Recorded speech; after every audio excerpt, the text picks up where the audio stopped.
dads, really helps calibrate people. I mean, it really helps get us together and connect as people. And this is a lesson I learned during childbirth.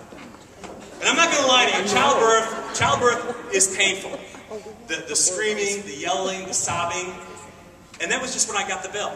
But I'm going to share our first child being born. I'll start at the beginning. Okay, I won't start right at the beginning because some things should be just between my wife and I.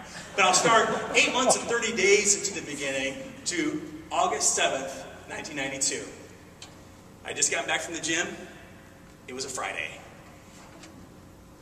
I was sitting there, drinking my water, hanging out, and my wife comes up to me and says, "Hey, I think my water just broke." And in my infinite wisdom as a man, I said, "No, you probably just peed your pants." Again,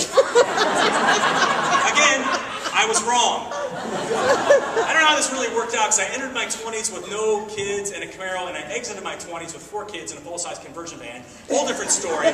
But we went on the hour drive to the hospital. I put the towel down so she could sit on it, because obviously I didn't want to mess up my Camaro. I had no idea that children would mess it up way more than any amniotic fluid.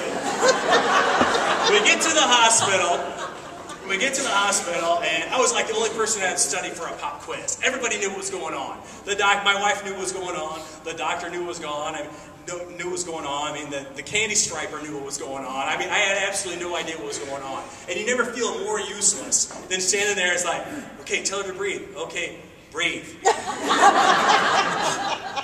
I didn't know what that meant. So we went through there. All night we were there. We got there about 8 o'clock at night. All night we were there. And it was a long night for me. I was out here rubbing her back. I was doing everything I was supposed to do. The morning passed. Finally, the next day is about 11 o'clock, and I was starving. I was like, "Oh, please, sweet Jesus. I would give my life for a pretzel right now." And the nurse said, "Hey, she gets a lunch. Do you want it?" And I was like, "Chow." So they bring up her lunch, and I am just like, I am inhaling this like I had never eaten before. I'm just like throwing food back, putting it down. They say something like, whatever. And so I'm like, and it came down to this, a piece of chocolate cake. And I looked at that piece of chocolate cake, and it looked at me, and all of a sudden, over in the distance here, the nurse says, "I can see the head. The baby's coming." And I was like, "Chocolate cake? See the baby. Chocolate cake? See the baby. Chocolate cake. See the baby?" And the nurse said, "Honey, just shove it in your mouth and get over here and see this." So I shoved it in my mouth and went over and I saw it, thereby showing that you can have your cake and eat it too. That's how we look at having fun at work and having a little bit of humor at work, isn't it? That it's an either or, that, hey, take myself seriously or take the situation lightly.